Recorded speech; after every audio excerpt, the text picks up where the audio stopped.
Hello viewers, আমাদের চ্যানেলের video notification সবার আগে পেতে চাইলে নিচে থাকা সাবস্ক্রাইব বাটনটি ক্লিক করে বেল আইকনটি বাজিয়ে দেন। আর হ্যাঁ, ভিডিওতে লাইক দিয়ে শেয়ার দিতে মোটেও ভুলবেন না কিন্তু। এরকম ছেলেকে থাপ্পড় মারাই উচিত। ইমন মুখটা তুলে তার দিকে তাকিয়ে বলে, আপনি কিন্তু কিছু না জেনেই আমাকে দোষারোপ করছেন। ওই ছেলেগুলো একটা মেয়েকে বারবার টিজ করছিল, তাই ওদেরকে শাস্তি দিচ্ছিলাম। বাহ, বাহানা ভালোই বানাতে পারেন। আপনার মতো মস্তানদের টপিকের শেষ নেই। কিছুটা রেগে গিয়ে ইমন বলে, কি ভেবেছেন কি? হ্যাঁ, যা মুখে আসবে তাই বলবেন? আপনি কি ধোয়া তুলসী পাতা যে মুখ দিয়ে শুধু সত্যি কথা বের হবে? আমি যেমন ধোয়া তুলসী পাতা নই, আপনিও তেমনই কোনো হিমালয়ের সাধু নন। ইমনের রাগটা আরো বেড়ে যাচ্ছে। এরকম তেদর মেয়ে সে জীবনে দেখেনি। ইচ্ছে করছে থাপ্পড় মেরে প্রতিশোধটা নিয়ে নিতে। দোষ চলে গেল তো। ইমরানের কথায় বাস্তবে আসে ইমন। সামনে তাকিয়ে দেখে নিরুলতা নেই। পেছন ফিরে দেখতে পেল চলে যাচ্ছে। বন্ধুদেরকে বিদায় দিয়ে বাইক নিয়ে বেরিয়ে আসে ইমন। কলেজের বাইরে আসতে দেখে নিরুলতা দাঁড়িয়ে আছে। কিছুটা এগিয়ে যেতে শুনতে পায় পাশ থেকে 4-5 জন ছেলে টিজ করছে। নিরুলতা বিরক্ত হয়ে সেখানে যেতেই একটা ছেলে খপ করে তার হাত টেনে ধরে। আরেক হাতে গোলাপ নিয়ে এগিয়ে যেতেই ইমন সেখানে গিয়ে দাঁড়ায়। ইমনকে দেখে চমকে ওঠে ছেলেগুলো। ভয়ে হাত ছেড়ে দেয় নিরুলতার। ইমন কিছু বলার আগেই মাথাটা নিচু করে চলে যায়। দৃষ্টি ফিরিয়ে নিরুলতার দিকে চেয়ে ইমন বলে, এই ধরনের ছেলেকে ভালোভাবে বললে কাজ হবে না, তাই তখন ওইভাবে কানে ধরিয়ে রেখেছিলাম। এখন বুঝতে পেরেছেন তো আমি তখন ভুল কিছু করিনি। আমার তো মনে হচ্ছে এই ছেলেগুলো আপনারই লোক। আমার কাছে ভালো সাজার জন্য আপনি এদের ইভ টিচিং এর অভিনয় করতে বলেছেন। নিরুলতার কথায় তেতে এসে ইমন বলে, এই মেয়ে, তুমি এত বেশি বোঝো কেন বলো তো? কোনো কিছু পজিটিভলি কেন নিতে পারো না? যদি এরা আমার লোক হতো তাহলে বলতাম তোমার দুই গালে ঠাস ঠাস করে 2টা থাপ্পড় দিতে, যাতে তোমার ত্যাগ ড্রামিটা কমে যায়। কি বললেন? আমি তারামি করি? আমি তারা? অবশ্যই তুমি তেরোর।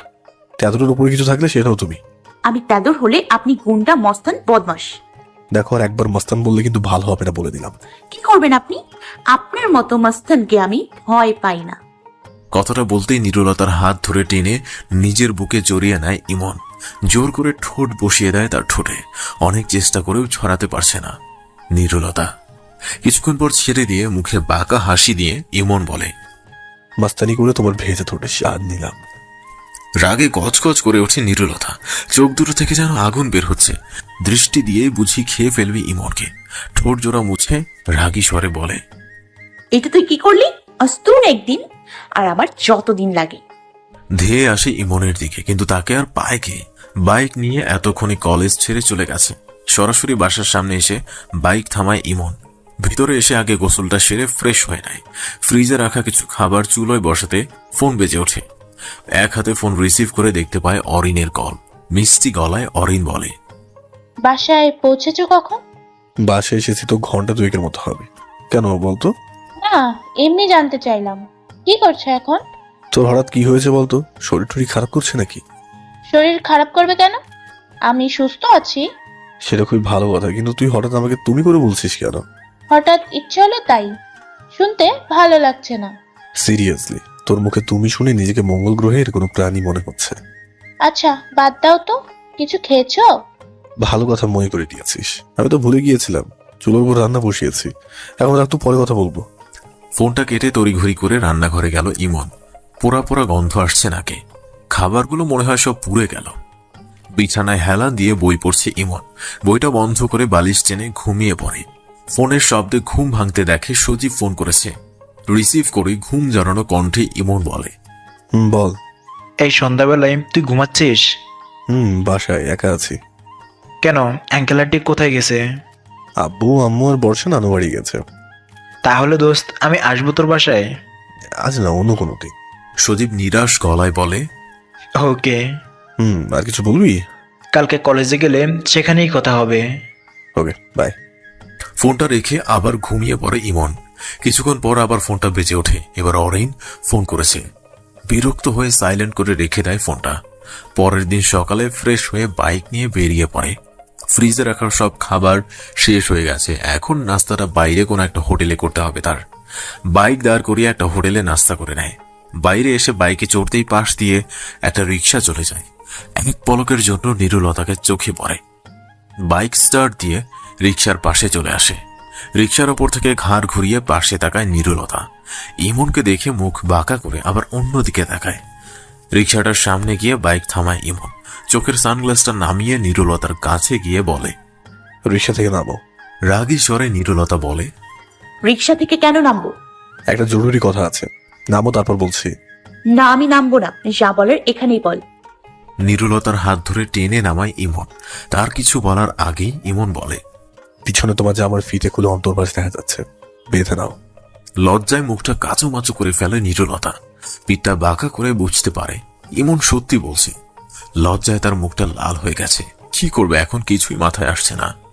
ইমন তার অবস্থাটা বুঝতে পেরে বলে ওঠে। তুমি চাইলে আমার শার্টটা আপাতত নিতে পারো, কলেজে গিয়ে আবার ফেরত দিয়ে দেবে।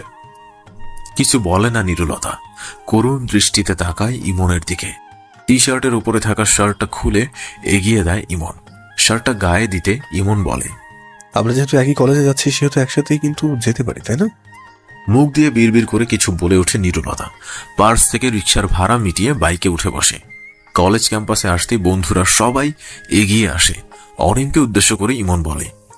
নিরুলতার সাথে যা তো, ওকে একটু হেল্প কর। কিছুটা অবাক হয়ে নিরুলতার সাথে চলে যায় অরিন। সজীব ইমনের দিকে চেয়ে বলে। তুই এই মেয়েটাকে বাইকে করে কলেজে নিয়ে আসলি? কেন, নিরুকে কলেজে নিয়ে আসা কি অপরাধ? তোর কথাবার্তা আমার সুবিধা ঠেকছে না। সত্যি করে বলতো, তুই মেয়েটার প্রেমে পড়ে যাসনি তো? আরে কি সব বলছিস? জাস্ট বিপদে পড়েছে বলেই বাইক লিফট দিয়ে নিয়ে এসেছি। এখানে প্রেম পড়ার মতো কিছু হয়নি তো। না হলেই ভালো, নয়তো দেখা যাবে কলেজের সব মেয়েরাই ক্রাশ ইমন মেধাবী ছাত্রী নিরুলতার প্রেমে হাবুডুবু খাচ্ছে। এই টপিকে একটা পূর্ণদৈর্ঘ্য বাংলা ছায়াছবি হয়ে যাবে। তোর ছায়াছবির কাহিনী বাদ দিত, অসহ্য লাগছে। অস্বচ্ছ লাগছে আর কিছু না দোষ, এটাই বাস্তব। বন্ধুদের মাঝে থেকে উঠে আসে ইমন। পিছন থেকে সজীব আর ইমরান একে অপরের মুখ চাওয়াচাওয়ি করে। করিডোরে আসতেই ইমনের হাত টেনে ধরে অরিন। অভিমানী সুরে অরিন বলে। গতকাল তুই আমার ফোন ধরলি না কেন? কখন? গতকাল রাতে তোকে মিনিমাম 20 বার কল করেছি। ও, তখন আমি ঘুমিয়েছিলাম তাই বুঝতে পারিনি। মিথ্যা কথা বলিস কেন? আমার ফোনে বিরক্ত হচ্ছিলি বললেই পারিস। আরে আজব তো, তোকে আমি মিথ্যে কেন বলবো? তুই আমার ফ্রেন্ড না? শুধু ফ্রেন্ড? Best friend. এখন চল তো ক্লাসে যাবো। ওকে। হঠাৎ দাঁড়িয়ে যায় ইমন। অরিনের দিকে তাকিয়ে ব্যস্ত হয়ে বলে। দোস্ত তুই ক্লাসে যা, আমি একটু পরে আসছি। অরিনের সামনে থেকে চলে আসে ইমন। হঠাৎ তার এমন আচরণে অবাক হয়ে যায় অরিন। বুঝে উঠতে পারে না কি এমন জরুরি কাজ থাকতে পারে তার। বিশাল করিডোরে আশেপাশে তাকিয়ে নিরুকে খুঁজে যাচ্ছে ইমন। ক্যাম্পাসের কোথাও না পেয়ে ডিপার্টমেন্টে আসতে দোতলায় সিঁড়ির উপর দেখা পায় নিরুলতার। পাশ কাটিয়ে চলে যাচ্ছিল নিরু। ইমন সামনে গিয়ে দাঁড়িয়ে পড়ে। এইভাবে না দেখার ভান করে চলে যাচ্ছ কেন? তো কি করব? আপনার সাথে তো আমার কোনো কথা থাকতে পারে না। কেন থাকতে পারে না? জানি না, আমাকে ক্লাসে যেতে হবে, সামনে থেকে সরুন। ইমনকে এড়িয়ে চলে যায় নিরু। নিরুর কথায় বেশ অবাক হয়েছে ইমন। কলেজে আসার সময় তো সব ঠিকই ছিল, এখন আবার হঠাৎ করে কি হলো? পিছু পিছু ক্লাসে আসে ইমন। নিরুর পেছনের বেঞ্চিটায় গিয়ে বসে পড়ে। সজীব আর ইমরানও তার পাশের ছেলেদের জোর করে উঠিয়ে সেখানে বসে পড়ে। নিরুলতা ঘাড় ঘুরিয়ে একবার পেছনে তাকায়। মুচকি হেসে ইমন বলে। হাই। বিরক্ত হয়ে আবার সামনের দিকে তাকিয়ে ক্লাসে মনোযোগ দেয়। ক্লাস শেষে ইমনের সামনে এসে দাঁড়ায় অরিন। খানিকটা রাগী ভাবে বলে। বাইরে চলো, তোমার সাথে কথা আছে। এখানেই বলো, সমস্যা কোথায়? রাগের পরিমাণটা যেন আরো বেড়ে যায় অরিনের। হাত ধরে টানতে টানতে ক্লাস থেকে বাইরে নিয়ে আসে ইমনকে। বিষয়টা নিরুলতার চোখ এড়ায় না। খানিকটা অবজ্ঞার হাসি ফুটে ওঠে তার মুখে। অরিনের হাতটা ছাড়িয়ে ইমন বলে। তোর হয়েছে নাকি? আমায় বল তো, এইভাবে সবার সামনে হাত ধরে টেনে টেনে বাইরে নিয়ে আসলি কেন? জোর গলায় অরিন বলে। ওই মেয়েটার সাথে তোর কি সম্পর্ক? কার কথা বলছিস তুই? নিরুলতার কথা। ওর সাথে কি সম্পর্ক হবে? Just classmate. ক্লাসমেটকে বাইকে চড়িয়ে কলেজে নিয়ে আসতে হয় না? ক্লাসে বসে তার দিকে ট্যাপ ট্যাপ করে তাকিয়ে থাকতে হয়? দেখ অরিন, তুই আমার বেস্ট ফ্রেন্ড, যে আমার বিষয় জানা তোর রাইটস আছে, কিন্তু যেটা জানিস না সেটা নিয়ে আজে বাজে মন্তব্য একদমই করবি না। তাছাড়া আমি কার দিকে তাকাবো, কাকে বাইকে নিয়ে ঘুরবো, সেটা একান্তই আমার ব্যক্তিগত ব্যাপার। চুপ হয়ে যায় অরিন। মাথাটা নিচু করে ফেলে। ইমনের কথাগুলো সহ্য হয় না তার। চোখের কোণে দুফোঁটা জল এসে জমা হয়। অরিনের সামনে থেকে চলে আসতে ঘুরে দাঁড়ানো নিরুলতাকে চোখে পড়ে ইমনের। তাকে দেখে সেখান থেকে সরে যায় নিরুলতা, নিজেকে ব্যস্ত করে ফেলে বন্ধুদের আড্ডায়। হঠাৎ সজীব আর ইমরান এসে দাঁড়ায় ইমনের সামনে। কণ্ঠে অস্থিরতা নিয়ে সজীব বলে, দোস্ত তুই এখনই আমাদের সাথে চল। কোথায়? প্রিয়ন্তীর কলেজে। ওকে একটা ছেলে রাস্তায় আটকিয়ে রেখেছে, বাসায় আসতে দিচ্ছে না। ছেলেটা নাকি কিছুদিন ধরেই ওকে ফলো করছিল। ঠিক আছে, চল দেখছি। বন্ধুদের সাথে প্রিয়ন্তীর কলেজে চলে যায় ইমন। নিরুলতা পেছনে তাকিয়ে হঠাৎ ইমনকে না দেখে কিছুটা হতাশ হয়ে যায়। বিষণ্ণতা ভর করে বসে মনে। প্রিয়া নিরুর কাঁধে হাত রেখে বলে, না তেমন কিছু না, আমাকে বাসায় ফিরতে হবে।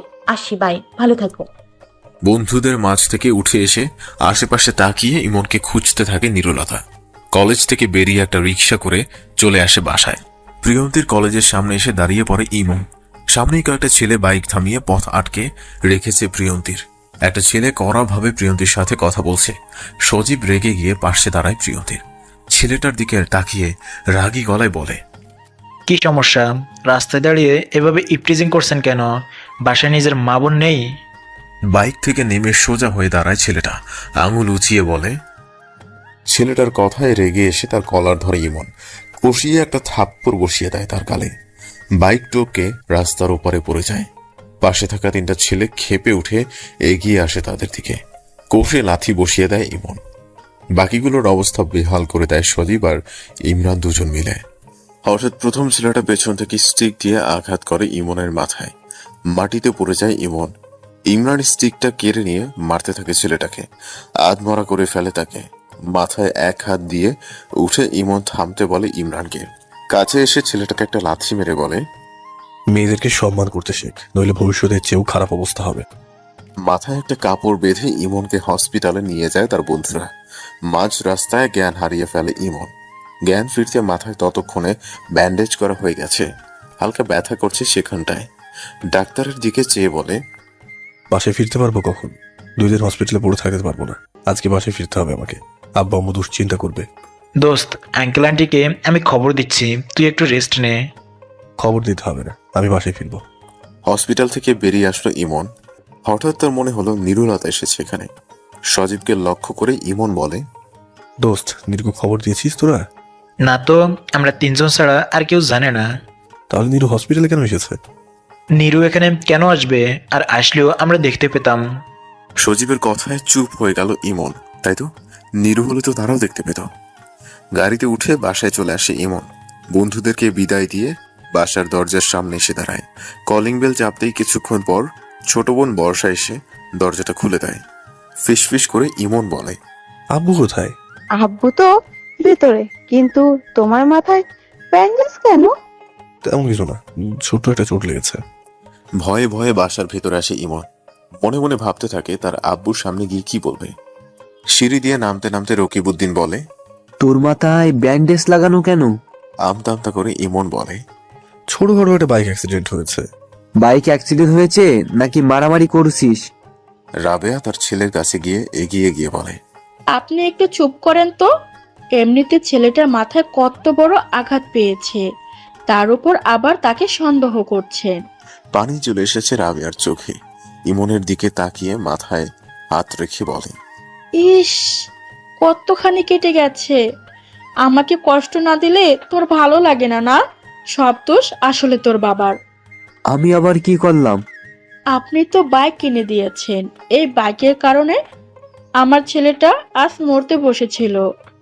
উফ মা, চুপ করো তো। সামান্য একটু চোট লেগেছে, এত দুশ্চিন্তার কিছু হয়নি তো।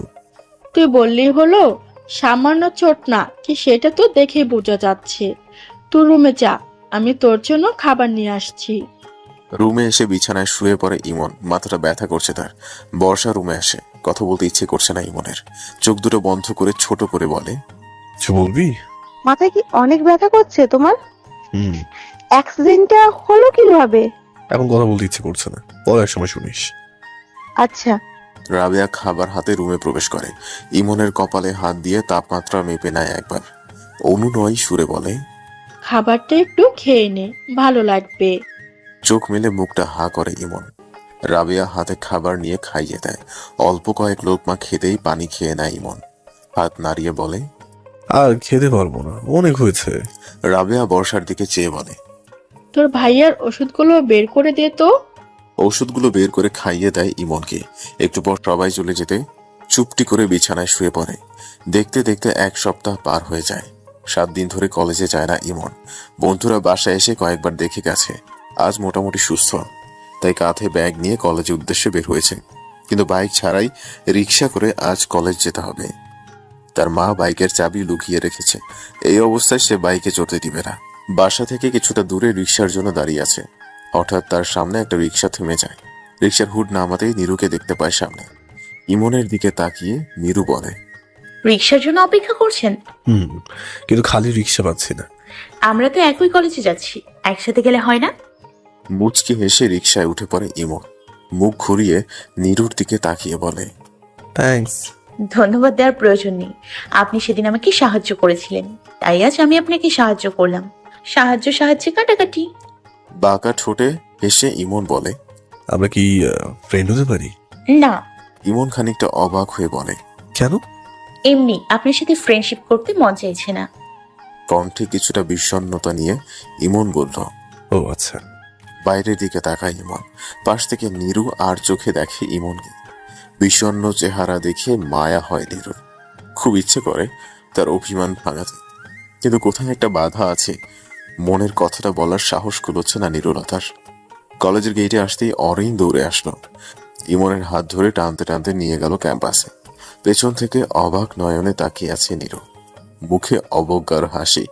এই ধরনের ছেলেকে তার ভালো করে চেনা আছে। এদের কাছে বন্ধুত্ব মানে টাইম পাস।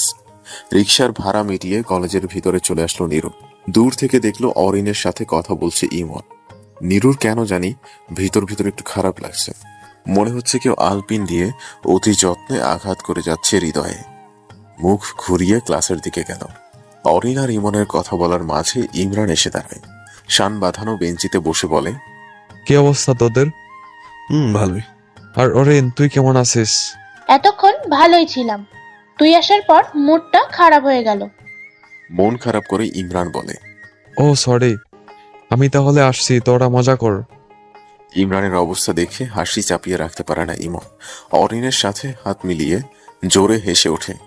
কোনো মতে হাসি থামিয়ে ইমরানের হাত ধরে বসিয়ে বলে, আরে ইয়ার, আমরা তো তোর সাথে মজা করছিলাম, তুই তো দেখছি সত্যি সত্যি মন খারাপ করেছিস। আরে না, আসলে দোষটা আমারই। আমি তো তোমাদের ডিস্টার্ব করেছিলাম। ইউ গাইস ক্যারি অন, আমি আসি। ব্যাগ নিয়ে উঠে চলে যায় ইমরান। ইমন চোখা ভাবে অরিনকে জিজ্ঞেস করে, এর আবার কি হলো? না জানার ভঙ্গিমায় মুখ বাঁকা করে অরিন। ব্যাগটা কাঁধে নিয়ে ক্লাসের দিকে অগ্রসর হয়। অরিন পাশে আসতে ইমন বলে, সজীব কোথায়? ও কলেজে আসেনি? সজীব প্রিয়ন্তীর সাথে একটু শপিং এ গেছে। আমি ফোন করেছিলাম, বলল আজ নাকি কলেজে আসতে পারবে না। কি করে আসবে? প্রেমিকের সাথে শপিং এ যাওয়া মানে সারা পৃথিবী ঘুরতে যাওয়া। সব মেয়ে কিন্তু এক না। কে ভালো আর কে খারাপ এটাই তো বোঝা যায় না। বোঝার মতো চোখ থাকলে ঠিকই বোঝা যায়। অত বুঝে লাভ নেই ভাই, ক্লাসে দেরি হয়ে যাচ্ছে, তাড়াতাড়ি চল। ক্লাসে নীরুলতার পাশে গিয়ে বসে ইমন। চুপচাপ একটা ক্লাস করে বেরিয়ে আসে নীরু। ইমনও তার পেছনে চলে আসে। ক্যাম্পাসে হঠাৎ দাঁড়িয়ে পেছনে ফিরে নীরু বলে, আপনি আমার পেছন পেছন কেন আসছেন? উপস, সরি, ভুল হয়ে গেছে। এখন থেকে পাশে পাশে হাঁটবো। না, পাশেও হাঁটবেন না। কেন? হাঁটতে পারবো না? কারণ আমি আপনাকে চিনি না। অচেনা একটা মানুষ তোমার পাশে হাঁটলে সমস্যা কোথায়? রাস্তায় তো কত অচেনা মানুষ আমাদের আশেপাশে হাঁটে। উফ, আপনি যান তো সামনে থেকে, আপনাকে আমার সহ্য হচ্ছে না। এমনি এমনি তো যাওয়া যাবে না, তোমাকে সাথে নিয়েই যাব। মানে? মানে আমরা দুজন একসাথে পাশে ফিরবো, একই রিক্সায়। আমি আপনার সাথে রিক্সায় যাব না। তোমাকে যেতে হবে, কারণ আমি কখনো কারো কাছে ঋণী হয়ে থাকতে পারি না। কিসের ঋণ? আসার সময় তুমি নিজের রিক্সা ভাড়া দিয়ে আমাকে নিয়ে এসেছো, তাই এখন আমি রিক্সা ভাড়া দিয়ে তোমাকে নিয়ে যাব। আপনি ভাড়া দিয়ে দেন, আমি একাই চলে যাব। আমি যখন একবার বলেছি তুমি আমার সাথে যাবে, দ্যাটস ফাইনাল। আমি কেন আপনার কথা শুনবো? মুচকি হেসে ইমন বলে, তাহলে সেদিন যেটা করেছিলাম সেটা আবারও করবো। এক পা পিছিয়ে যায় নীরু। বুকটা ধুক ধুক করে ওঠে তার। সরু চোখে তাকিয়ে বলে, মস্তানি করবেন? আমি তো মাস্তান, তাই মাস্তানি করতেই পারি। মাথাটা নিচু করে ফেলে নীরু। তাকে কিছু বলার সুযোগ না দিয়েই বা হাত ধরে টেনে কলেজের বাইরে নিয়ে আসে ইমন। একটা রিক্সা ঠিক করে উঠে পড়ে দুজন। অনেকটা পথ আসতেও চুপচাপ বসে আছে নীরু। মনের ভিতর অনেক কথা থাকলে সেগুলো বলতে পারছে না, বারবার বাধা পাচ্ছে অনুভূতিগুলো। মৌনতা ভেঙে ইমন বলে, মন খারাপ করেছো আমার কথায়? খানিক চমকে উঠে নীরু বলে, না। আমি কিন্তু অতটাও খারাপ ছেলে না, তুমি চাইলে বন্ধুত্ব করতেই পারো, সারা জীবনও হাত ছেড়ে দেবো না। আবার ধাক্কা খায় নীরু। হাত ছেড়ে দিব না মানে কি? সে কি তাকে ভালোবাসে? সারা জীবন ভালোবেসে পাশে থাকবে? কি হলো, কিছু বলো। না, আমি পারবো না আপনার সাথে ফ্রেন্ডশিপ করতে। তোমার কি কোনো সমস্যা আছে? মানে? না মানে থাকে না, অনেকে ভালোবাসার মানুষ যে কারোর সাথে মিশতে দেয় না, বন্ধুত্ব করতে দেয় না,